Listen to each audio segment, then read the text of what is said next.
Hi, Debbie Weiss. Welcome to the Bookaholic podcast. Hi, Deirdre. Thank you for having me. Yes, very, very glad to have you here today. And I am so happy. Well, I shouldn't say happy because it starts off sad, but I'm very happy to have you here to talk about this subject. And I'm just going to start out from the jump. The title of your book is Available as Is, A Midlife Widow's Search for Love. And so there's all of that. And I just first have to ask you, why did you want to chronicle your life as a widow? Well, when I lost my husband and we'd had 32 years together, I was really devastated. And I didn't see a lot of books that were chronicling how I was feeling. I mean, that complete sense of loss from the moment you Mhm, wake up and you're alone to every meal you're eating by yourself to climbing mhm, into a cold bed at night. And mhm. I felt so lost, and I was making a lot of mistakes as I was trying to transition into to a new life. And I wanted to offer what was a really, I felt like a really authentic, honest portrayal of what it was like to have that kind of loss, mistakes and all. Maybe not to be Yes, aspirational, but to be honest. yes, yes, yes. Well, with this interview, we're going to cover a lot of ground. We're not only going to talk about grief and mental health, but we're going to talk about midlife and and all of the things that go with midlife. So, your husband, did he pass away suddenly, or was it due to an illness or condition? It was due to cancer, specifically metastatic male breast cancer, which is very rare in men. He was My goodness, diagnosed. that is. It is rare. It's like 1 to Mhm. 2% of breast cancer diagnoses are in men like that. And so that was surprising. Yes, most definitely. And we always try to justify or analyze or, say, okay, well, people have a condition or disease and it's going on along the way. And, at least you could spend time with them versus someone passing suddenly. But, loss is loss. It's always very painful, whether it's expected or not expected, or no matter what the person's age is, just because somebody is 98 or whatever years old and they pass away doesn't mean that you won't miss them or won't feel the same pain as opposed to somebody passing away at 25. It's So, true. what do you have to say to that statement? I agree. I think it is really painful. I think what's especially hard probably is loss out of sequence. My husband was 52 when he died, and that's Mhm. very young. He certainly was in the prime of, he was a workaholic, but he was in the prime of his work life. We were looking forward to many more years together. Um, Yeah. in contrast, my dad's 92 and a half, and he's doing well, and Wow. losing him will be absolutely devastating to me, but not Yeah. in the same way because he doesn't inform every moment of my waking life.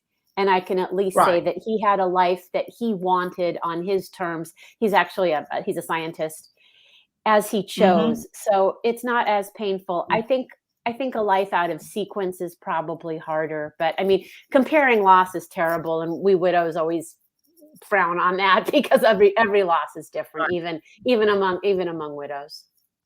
Exactly, exactly. So speaking of widows, my sister lost her husband many years ago now because she's now in her 70s, but her husband passed away suddenly when he was 40 years old.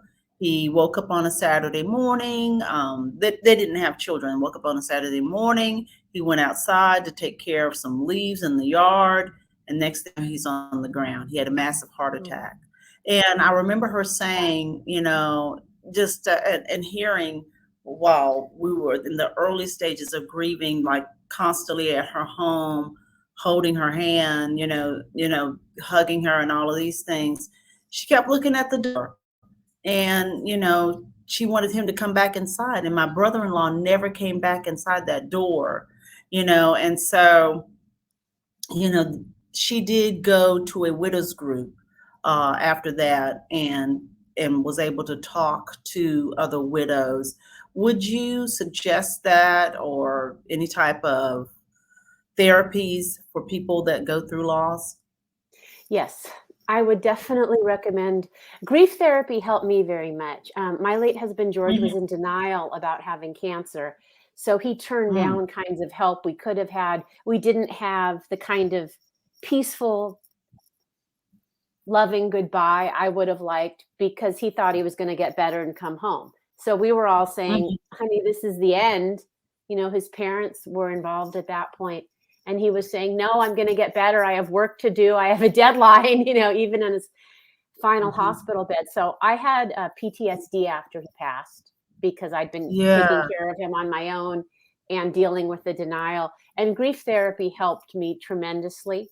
It really did to yeah. see get over some of the guilt of caregiving, to see that it wasn't my fault, to believe that I deserved a good life despite having been an Mhm. imperfect caregiver.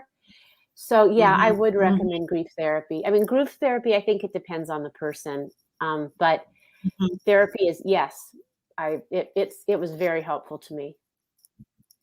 Wow, yes, and the reason why I brought that up is because depending on different cultures and backgrounds, and we all know that death is a part of life. Some people, and don't get me wrong, I'm a believer person and I believe in the power of prayer. But I think some people block themselves and lock themselves up, in that, and don't feel that they need to take, some therapy or talk to some other folks who's had the same experience, and then that kind of isolates them if they're only going down the religious aspect, and not reaching out to someone else. I wanted to just make sure there's still people out there that kind of clam up to the word therapy, and to say, no matter what your religious background, if you're a believer and you know that prayer works, but you also can seek out additional help in society with people who have the like experience.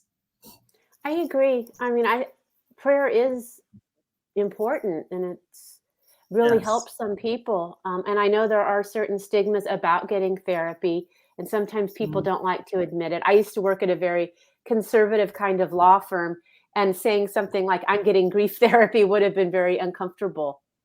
But Yeah. Yes. I think that when things are really hard, try a few things.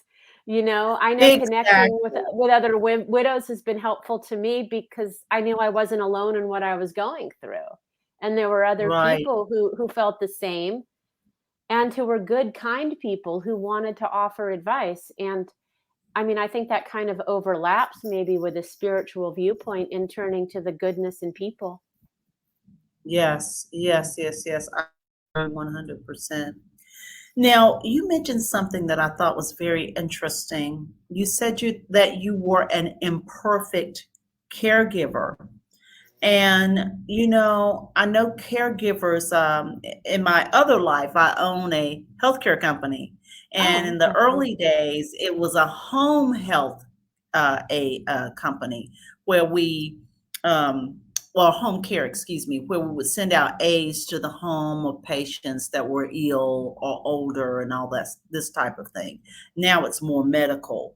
But people sometimes fall against certified nursing assistants we would send out because they wanted to bathe the person or whatever, but people were sent out to bathe the person to take the burden off of them and all of these things. So you mentioned that you were an imperfect caregiver. And like, again, as I said, people have it. It's very tough to be a caregiver, especially if you're the single caregiver. Describe your imperfections, why you say that, and how you overcame accepting that was just okay. You didn't have to be perfect. Well, what was very difficult again was that my late husband George was in denial about being ill. So he turned Right. down like home health care services. Finally, I Uh, got somebody in a couple mornings a week to do some home health care, but very little. He turned down qualified nurses. There was finally somebody he let help a little. So I was dealing with, I won't go into it, some real physical difficulties he was going through. I'm not trained. I'm a lawyer. So I thought, am I killing him? What am I doing? And there were more things around the home that needed attention, obviously, because he couldn't do anything. Just keeping everything going was ridiculous. And he wouldn't let me get involved at a medical angle. So I was very angry. He wouldn't involve his parents, which was extremely hard for me. He's an only child. And he's like, well, don't tell my parents. And I'm like, well, they need to know. I felt very guilty about that. So I got angry. And sometimes I yelled. I was like, we've got to do this. You've got to get up, And I yelled and I was angry. And yelling at a dying person is not a good thing.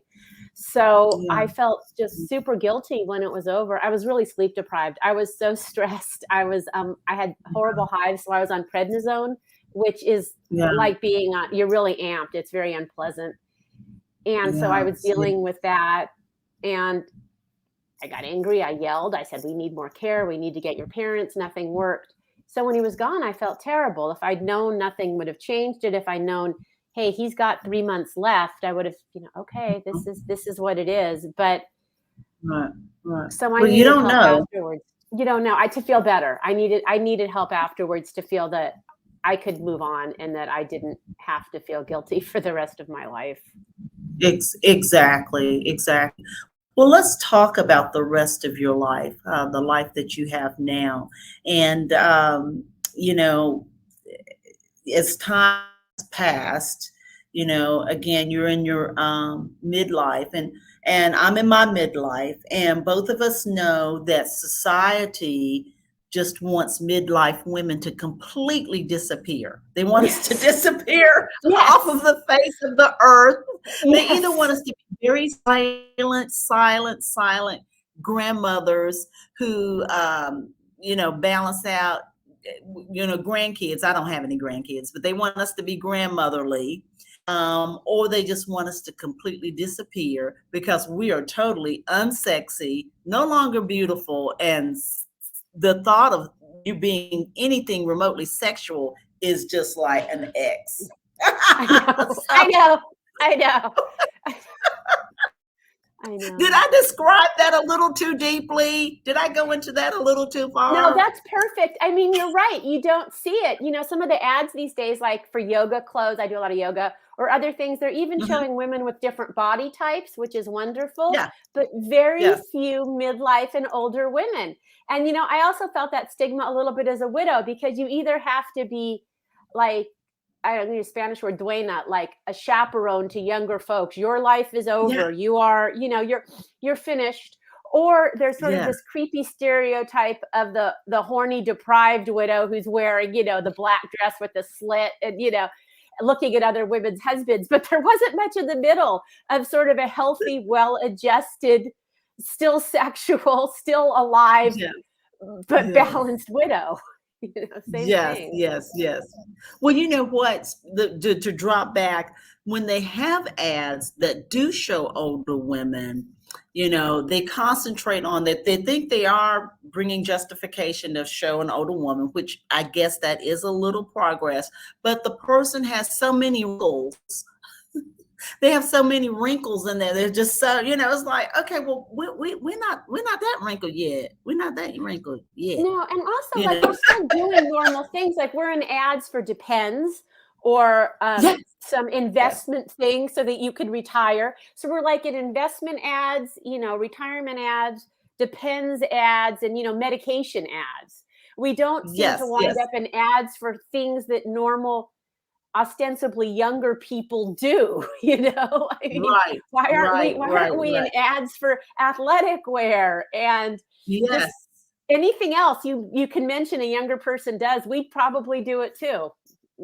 Yeah, we definitely do it too. And the favorite one is a local, I guess it's a local franchise, and it's a healthcare problem, and I'm glad they have solved this for a lot of people. But they have this stool or whatever that you sit on because of incontinence. And they've got this stool on TV, and it's like, and they always show the middle-aged woman and cure your incontinence by coming and sitting on this stool at our office. Goodness. So, yeah, you're right. That's the kind of commercials we get. Right, Oh, right, wow. right. Yeah, yeah. We're getting, ads of somebody playing croquet with, depends. It works. You could have your daily life. And it's like, Yeah. well, my And daily these life is depends are lacy. They're lacy. yeah, you'll feel wonderful. I mean, and nothing, and respectfully, that's good too. And it should be out in the open. But please put us in ads for things that we all do before we reach that Exactly. point. Put us in cute lingerie. Exactly. Put us in other things. Yeah. Hey, how about that?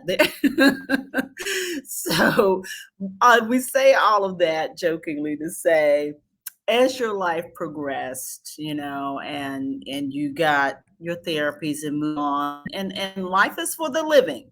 And Hmm. so, when did you make up in your mind to start dating again? Well, it was too soon, but it was 14 months after my loss. Mhm, I'd had one short, not great relationship I go through in my book. I was very lonely. Again, I made a lot of mistakes. But at 14 months, mhm, it has been over a year. I was feeling a little more put together. I dealt with a lot of things that kind of had to be dealt with in connection with the death, paperwork, that kind of thing. And I was very lonely. mhm. So I decided I was 50 and I decided it was time to start dating. So I went online. So you did go online, okay, and I was Oh, gonna ask you, how did you were married to your high school sweetheart, right? I was. Okay, so high school sweetheart, then fast forward 32 years, 33 years, and you're in a whole new dating realm. Not only are you middle-aged, and we just described all that, but then that dating itself has changed. You go online and I don't even know the swiping. I'm not even familiar with all of that. But you did all this swiping. How did you manage to do that? How did you manage to feel comfortable with dating in this newfound way? Well, I'm a former lawyer. That helped. No, I took it Okay. pretty seriously. One thing I did was I started with JDate, which is a site for Jewish singles. And that was much Okay. smaller than Match. And I felt that Mm, and it had more serious kind of folks. Actually, folks were a little too serious for me. That wasn't a success, but it wasn't as uh, crazy as Match or Tinder. Tinder's the swiping. And that didn't work. I go through it in the book. I met a few guys, and they were not right for me, to put it lightly. A lot of them had mommy issues, which is a stereotype, but I can say that because I'm from that culture. And that didn't work. So then I went to some bigger sites. And it was crazy because I hadn't dated since 1980 when I was a high school junior.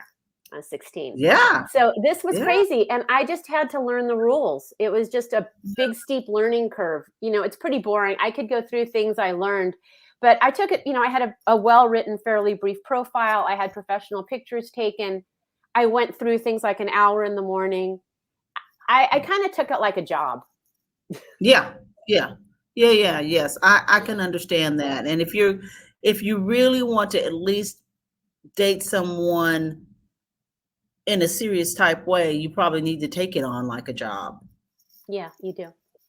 you You do. It know. is a numbers game. So People say that. So, yeah, oh yeah, yeah, it would be a numbers game, and I'm thinking about so many middle-aged people with that as, oh gosh, I just would rather meet somebody at church or school or in the community at the grocery store. Be simpler, but I guess this is just the way to go. My younger son, he has gone on Tinder, and I mean that's how he meets people. It's just different. it is different. Now, I went on Tinder because I thought, as a writer, I mean, I had to try this. I was, at that point, 51, and I'm like, I've never done this. I got to see what this is like. And it Yeah. was okay. It wasn't for me. I preferred sites that give you a lot more information about a person because Yeah. I experimented with what I wanted, but ultimately I wanted a serious relationship. That was, after some messing around, that was kind of what I came down to. So that helped screen a tremendous amount once I knew what I was doing. But I didn't know what I was Right. doing. So I met a lot of guys with awful red flags. And I was so ignorant because I just dated a little in high school and went with my sweetheart that I kind of assumed the best in people. And that was a mistake. Yeah, you can't. Yeah, the people. If your dating pool was originally folks in high school, where you kind of sort of knew everybody a little bit, 'cause your community, you get out there in the wild, wild west of the world, It and is. it's It's the Wild different. West. Different, It is and different. like you said, you assume the best of everyone, and then you would think, okay, well, this guy is 50, he's going to have X amount of common sense. He's going to have X amount of caring and decency about himself. And then you find out he doesn't. No, no, a lot of the men, they could be any age, but a lot of them really Yeah. were, we're going to say they stopped at about 15. That's kind of, and not a woman's 15, a men's 15, with maturity. And I used to joke that, Yeah. a lot of the time, the only fun part of a first date is you could really see why people were single. Because you're getting folks who weren't in relationships, who've never had successful relationships, who've been Right. who've never had this kind of experience or who've had it and are so embittered by whatever their earlier relationships were that they're so disillusioned. And Yeah. that was kind of ugly to see, and it was disheartening. Yeah. Yeah. Yeah. Most definitely. I'm sure. So so are you remarried? I'm not remarried, but I have been in a relationship for 5 years. Oh, okay. So how did you come about to finally meet that success, come to that success? Numbers game. I met people online, and I also did some Mhm. social things. I joined some hiking groups and definitely met some nicer men there, none that were for me, but better people Right. that you meet in person because they have accountability and you're in nature. Generally, I think folks who appreciate nature tend to be better people. um, Yeah. but ultimately, I was pretty disheartened, but I was still online on OkCupid, which was probably my favorite site because it had more people who described themselves more. They had more long profiles and more information. But I got an email one morning, a message that said, "Are those Vans you're wearing in that profile photo?" And it was a Vans with skulls, actually. And it was a message from a Yeah. guy. And it was about some tennis shoes I was wearing in one of my pictures that were these black Vans with white skull print on them. And I said, "Yeah, they Yeah. are." And he said, "Well, I want to get a pair." And, we started talking. I do And he too. was, and oh, they're cute. Okay, the secret, they were on a huge sale. They were Yves Saint Laurent's huge sale, but I didn't want to sound too fancy meeting somebody. So I said, Dad bought them on clearance. So I said, "Yeah, those are Vans." Sure. So, I lied.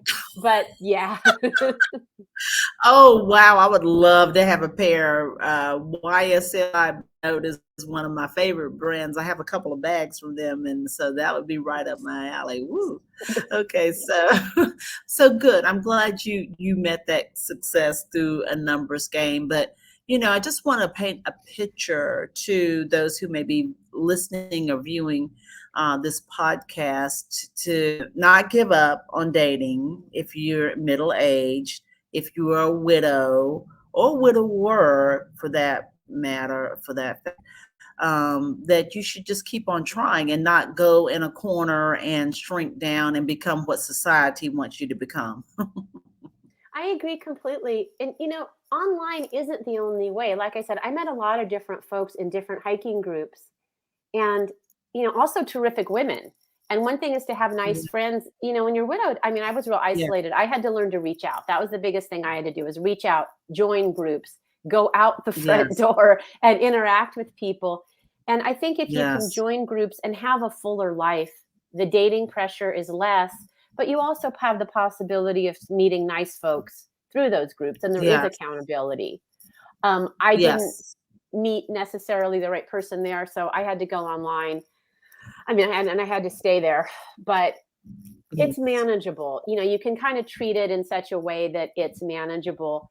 And, if someone sends you a nasty message, block them, don't answer them. It's ugly. Right. Somebody cancels a Right. couple times, dump them. I think people Right. waste a lot of time online in these endless texts and things, and you just say, "Do you want to chat?" You don't hear back, they're Right. gone. You Right. can minimize the Exactly. time you put into this. No, absolutely not. Absolutely not. And to your book title, you say it's available as is. So, what did you mean by that little preamble to the title, available as is? What are you saying? What are you saying to the people? Well, us midlife singles are available as is, like an older property that has a lot of beauty to it and character. And, some things get better with age, but we also have Mhm, our quirks, our baggage, our experiences. mhm, We're kind of, I mean, mhm. we do change, but tongue in cheek, we're available as is. We're available with our life experiences. We're not tabla rosas. Right, right, right, right. Yes, excellent, excellent. Well, Debbie, it's been a joy talking to you today to not only talk about a widow's journey, a caretaker's journey, but also a midlife widow who is seeking and dating journey. We covered a lot of ground today, and I do believe your book would be very helpful for a lot of people. Thank you. I really appreciate that. Yes. So we're going to have your social media handles and all of those things in the podcast show notes. We will also have that in the video description on the YouTube channel. Debbie Weiss, thank you so much for joining me on the Bookaholic podcast today. Thank you so much, Deirdre. I really appreciate your having me on. Thank you.